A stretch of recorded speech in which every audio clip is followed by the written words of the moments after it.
live on my YouTube channel, my other YouTube, Marianne Hanson Counselling Service, and also on my Facebook page, which is the same name, on Mondays. But I just thought, if I go live today, and I'm just in the mood to just do a live, so I've already uploaded a video about stranded on Honeymoon Island, so you can watch the recorded video that I've done. But then I've watched the third episode last night, or was it the day before? Anyway, I've watched the third episode a few days ago, and I just wanted to bring some of the themes because they're so relevant to modern day relationships, really.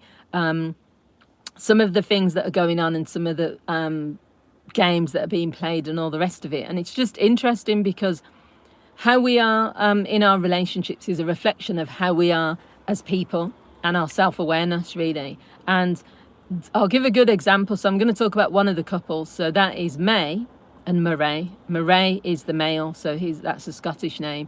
So from the beginning, Murray has been saying to May that he's not physically attracted to her. He said he prefers brunettes. He said that she just hasn't got the look. Now, she hasn't been hearing it.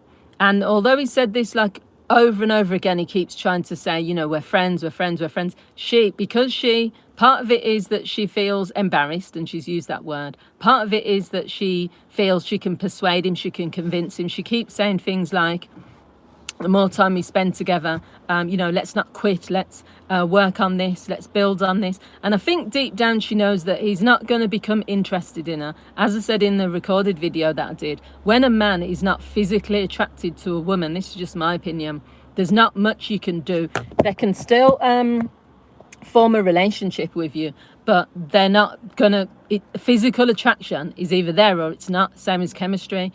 You can probably build chemistry more, but if someone's not physically attracted to you and they say that, then they might love your personality, they might love hanging out with you, but I don't really think they're going to become attracted to you physically. And then without the physical attraction, it's hard then for the intimacy to be built. So I just think she knows deep down that there's nothing going to happen. They're going to stay friends. He keeps saying it in front of the group, he keeps saying it to her, but she's not hearing it at the moment. She's just kind of convincing herself. Hi, RBL and Cash Swift. I'm talking about stranded on Honeymoon Island and some of these couples. So May and Murray. So Murray is the Scottish guy and May is, she's a pretty girl. I mean, he even looked at her social media and he could see that she looks good. But it's just not about whether you think you look good. If someone is not attracted to you, then there's it's just not going to go anywhere. So it'll be interesting. If you've been watching the show, anyone, let me know. So it'll be interesting to see what happens with them. But that is a key theme that happens in life as well. Sometimes you can get together with someone, they can tell you till they're blue in the face that they're not physically attracted to you. And it's because it's an ego thing. And I would probably feel that way. Say if someone to be fair, people have said to me that they've not said they're not physically attracted. They've just used other excuses. They've said, I've been friend zoned a few times and it's usually been, we're just not on the same page, or it's been other reasons. And whatever the reason is, it doesn't really matter. Someone has a preference and it's up to them. So that's the first theme that's going on, May and Murray. And I'm interested to see where it's going to develop. Is May going to finally pull that flare or whatever it is they have to pull to say they're no longer interested? One of the girls, Millie, she was on there with, I can't remember his name at all, and she just pulled the flare quite early to get off the island because she said the same thing. She said, I'm not physically attracted. You could tell that Millie was just not into him at all in any way, shape or form. And he was saying he's starting to feel not good enough. He was saying that he's trying his best, but they were just not compatible. He was too, Matthew. He was too, when you have two people and one person, which I'm going to talk about in a minute, one person is very dominant, very confident. Their energy levels are just up here. And then you've got another person whose energy does not match the other person. With Millie and this other guy, she was sort of pulling the shots from the beginning because she's a confident woman. She's a pretty woman. She told him that, I think it's a shame really that on this show, what I do like about it is the reality is that they're showing the reality of some couples. They're not doing with Love Island where they're orchestrating things. They're not doing other shows where it is clearly that they're putting two attractive people together. They're putting two people of similar age. They're putting people in some of these shows with who they'd go with anyway in real life, so that it kind of works. But then they're also creating drama. You know, there's this show that's going to be on tonight. I'm not watching it, but I know lots of people will. Olivia Attwood's Bad Boyfriends. I saw the trailer and I thought, I can already see what's going to happen. So in the trailer, before I just go off track too much, they take out the men's phones and then they ask the men, can the women look through the phones? This happened slightly on stranded on Honeymoon Island as well. So what happened is one of the tasks was that a box floated up out of the sea, and it had their phones in there, and they had the choice whether they wanted to view each other's social media. Most people did quickly look at people's social media, but then they also had the option of looking at messages, and most people didn't do that. So the next one, this one I'm going to try and not spend too long on because it's irritating me, is David and Ini. Hi, Mohammed. So David is Nigerian and Ini is as well. I think Nigerian because they're definitely African because they're speaking in their mother tongue. And because my dad was Ghanaian, so I can tell Ghanaian language, but I can't tell if they're Nigerian. So I always, whenever you're in doubt, that's what someone told me, when you see an African person, just guess that they're Nigerian because more likely they are. So Ini and David, they're both religious, so they've made it clear on the show that they're not going to engage in any sexual activity. Fair point, because that's their religion and I respect that. However, David is getting on my nerves. This guy has no, and I want to say no, zero interest in Ini. Zero interest. There's so many clues. He never looks at her in the eyes. He's doing this thing yesterday where he was chest bumping. Who chest bumps another woman? I've never seen that in my life. Apart from in sport and apart from two men, I've never seen a man chest bump a woman. Proper like jumped up and chest bumping her, and then he does the fist pump things. And even when he was giving her a massage, which was one of the intimacy tasks, his massage felt like it was a business. He almost felt like he was a physio doing a massage, a sports massage. There was no sexual chemistry. There's no... And the worst part about it is, I think deep down, what has Palestine got to do with black people? Oh gosh, I'll let you guys talk between yourselves about that. I'm not getting into any politics on this. So because Ini is really attracted to him, and because they have this little banter where they talk in their language and where they have the little, she's viewing that as being flirting, but he's leading her on. He's leading her down that path. He never looks at her in the eye. He always looks uninterested. And he always seems to... He seems like he'd rather be anywhere else except for there. Now, the difficult part is, because he can't now come out and say... he's told her that he wasn't physically attracted to her. He sort of hinted that, but then he keeps telling other people how much he's in... David is the type of guy that I don't call it a red flag. I just say stay away from those men because they can never... be honest about how they really feel, and you'll end up in a relationship with someone like that who you're just going to be trying for years. They'll probably even marry you because they'll just say, let go along with it. But deep down, you're never going to be they're never going to be interested in you. You're always going to be wondering, and then one day they're just going to get up and leave. I just find it irritating. I just think he should just be honest. He should just say to Ini, as much as we've got loads in common, as much as, because even if the intimacy issue is that they're not going to have sex, and I respect that, there's still, this guy does not even, arm around the shoulder, nothing. No gentle, like, stroking, nothing. He literally, as I said, doesn't even look at her in the eye. He to me, comes across as someone who, he knows that he is good looking, but his personality, to me, makes him a 0, because I don't like dishonest men. And I don't like people who lead people on. And she's clearly into him, and he is into him, but he's just giving nothing. So that's them two. So you've got, first of all, as I've said, the couple who one person is not attracted, but at least he's being honest. At least Murray has told May he's not interested. David just taking the pee, just pretending. The third couple is Hannah and Abby. So they're a lesbian couple. theirs is really interesting because they're not. I don't think they're compatible in any way, shape, or form.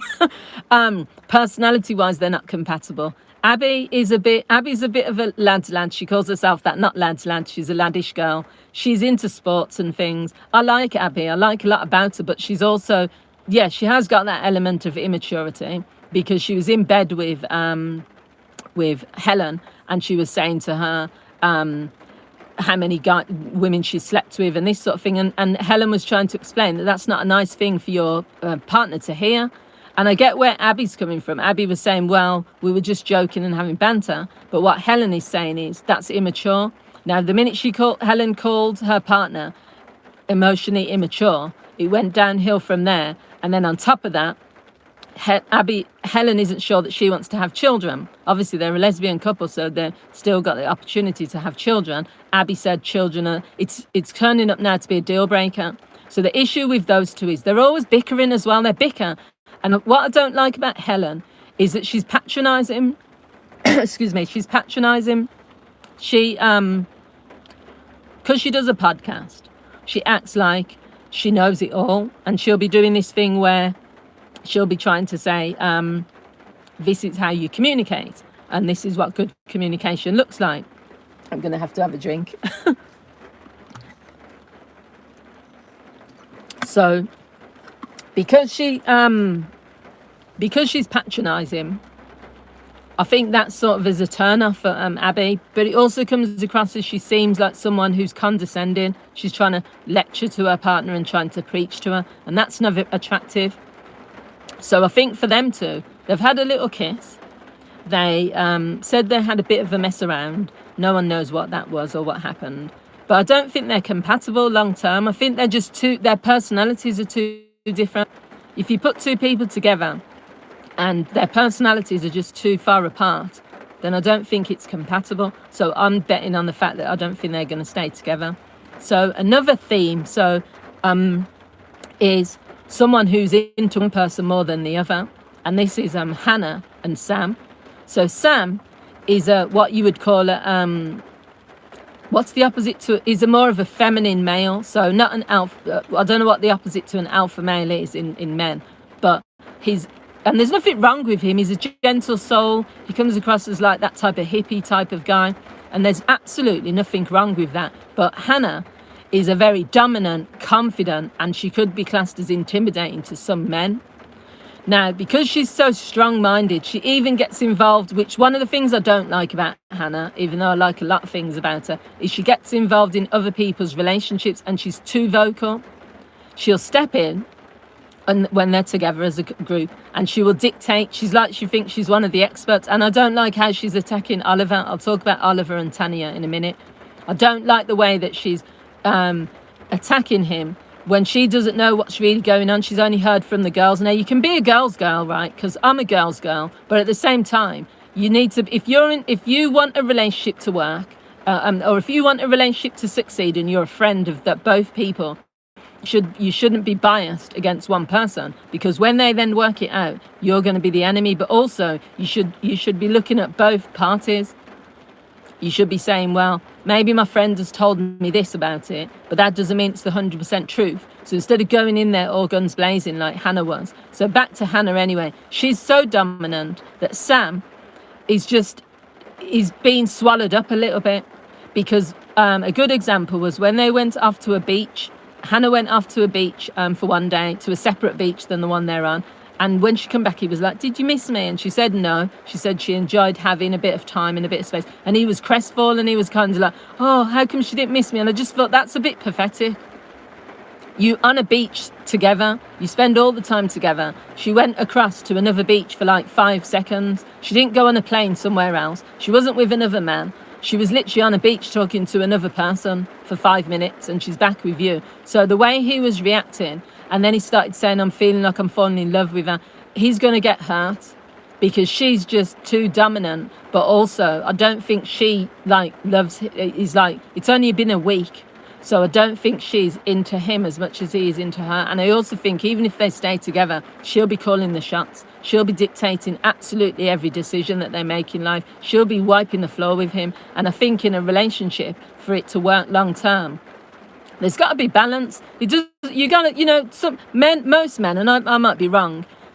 They do want a feminine woman, and they do want a woman who's subservient, and they do want a woman who you don't want to be getting into bickering all the time. But sometimes you do want, when you ask, what do you think, or what's your decision on this, you do want an answer. You do want a woman that can say, well, do you know what? I've considered all the options, and I think this. Or you do want someone who can match you when you're both out together in the world. If something goes off, you know, or if there's an issue, you want your woman to be able to conduct herself, or him as well, the man. So if you're not equally balanced in that way, where the person is always just head down and letting the other person dominate, that to me is not a relationship. So, hi Zach. So the next couple, which I'm going to talk about, is Ollie and Tanya. Now, they're my favourite couple on this show, because even though they're going through problems, what am I doing? I'm talking about Stranded on Honeymoon Island and the different couples and some of the themes. So I'm talking about Tanya and Oliver now. They're my favourite couple because even though they're going through lots of issues at the minute, they're the couple that I think are most compatible on some levels and can possibly work it out, because I like their communication style. So, hi, Aidan. So, Tanya she's Asian Australian, so it hasn't said where she's from, possibly the Philippines or Thailand, but she's just been referred to as Asian Australian. So, Oliver is white British, and he's quite from you can tell he's from quite a posh background and stuff. So on paper, maybe they're not compatible in terms of backgrounds. She's quite spiritual. He's more of a free spirit. They've had, what I like about them is that not only have they're physically attracted to each other, they've also been intimate with each other, and they've mentioned that 2 or 3 times. They've got the capacity to be fun and to have fun. But I think what's letting Tanya down is because she's so deep and she's very intense. What Oliver keeps saying is she keeps bringing up these really heavy conversations every 5 minutes. And what he's saying is we need to have a bit of fun as well. I can see from her point of view, but I can also see that if you've only been together for a week and you're on this island together, you've got loads of time to be getting into all the serious stuff. What he's saying is, you know, what I loved about Oliver was when they sent across a nurse's outfit it was supposed to be for her to wear, obviously, and then he put it on. And I love things like that. I'd love a guy that is so like masculine, because this guy's muscly, is quite a man's man. But when he put on that nurse's outfit and he was just having a laugh, you know, she laughed. It just broke the ice a little bit. And I just like the fact that he's not afraid to be himself. But I think at the moment they're both just not on the same page, because they're just why are people putting, I can see people putting Israel and Palestine. Why are you on a live that is about Stranded on Honeymoon Island and talking about politics? I mean, you can. There's loads of, I mean, you can go on YouTube and Facebook and everywhere, and you can see there's loads of political live streams, and you can go on TikTok, and especially there will be. So, but then that would be the place to be talking about it, wouldn't it? Because if you're, anyway, but carry on amongst yourselves. So yeah, I like Ali and I like Tanya, and I do think they can get to a place where they just need to connect a bit more and understand each other more. And I think the other curveball that's been thrown in there is that David, who's with Innie, he did say that he fancied Tanya as well. She was his number. She was one of his choices, and he's starting to. That's another reason I don't like David. He's starting to stir the pot between his partner Innie and Tanya, and he's trying to interrupt their friendship by lying, by saying that, you know, Tanya was flirting with me and all this. I don't like men like that. He's a bit sneaky, so watch out for David. So I'm just thinking, is that all the couples? Yeah. So the only couple, there's a new couple that have joined. I can't say too much about them because they're new. Yeah, they seem to be very much into each other. They seem to be all over each other. There's definitely not an issue with chemistry between them. There's definitely not an issue between attraction. Whether it fizzles out, whether it's just too much too soon because they're a bit full on. She was really funny, the woman. She keeps saying, you know, when you're like a little girl and it's like, when he was holding the champagne glasses, she was, oh, I love the way you hold the wine glasses. And then when he was lighting the fire, oh, I love the way you light the fire. And I was just laughing because it's so cheesy. Everything he was doing, it was like, I love the way you do that. I love the way you eat. I love the way and I think, tone it down a little bit. Do you know what I mean? It's not even been a week for them. It's only been a few days. But overall, they seem to be really into each other. I don't know what could they throw in there to make them kind of, not be on the same page. But yeah, it's a good show. It's interesting. I always look at couples and I like the psychology of couples. Obviously, I work as a counsellor. I work with couples sometimes, but also with individuals. So to me, watching these types of programs, I don't watch all of them because I just think some of them are too staged and scripted. Love Island, I don't watch. Married at First Sight, I used to years ago, but I don't watch that anymore. This one seems less scripted and less staged, but it's still to a certain degree going to be scripted because all the shows that are on TV are. Even First Dates, they're going to choose couples where they're a bit quirky or couples where it's a bit more entertaining, and that's fine. So yeah. Okay, so thank you everyone, Aidan and everyone else that joined on this live stream. I really appreciate it. I'm just going to wait till this rain eases off a bit. I've been for my walk and I will be posting more videos if you've subscribed to my channel about the challenge that I'm doing, which is next month. I'm doing 5k a day. It's for a charity called CALM, Campaign Against Living Miserably. They work with people who are feeling suicidal. They provide helplines, they provide information. I've got my t-shirt today. You're the first ones that are going to see this. So I've got my t-shirt, Campaign Against Living Miserably. I've literally just went for a walk earlier, got my trainers, checking out, today I was trying to figure out 3.5 miles because my pedometer isn't here yet. So I went for a long walk before it was pouring down. So yeah, if you're interested in finding out how you can donate to that, then just pop onto my Facebook page, which is called Marianne Hanson, and you'll find all the details on there. But thank you everyone for joining and have a good day. Have a good Sunday. Bye.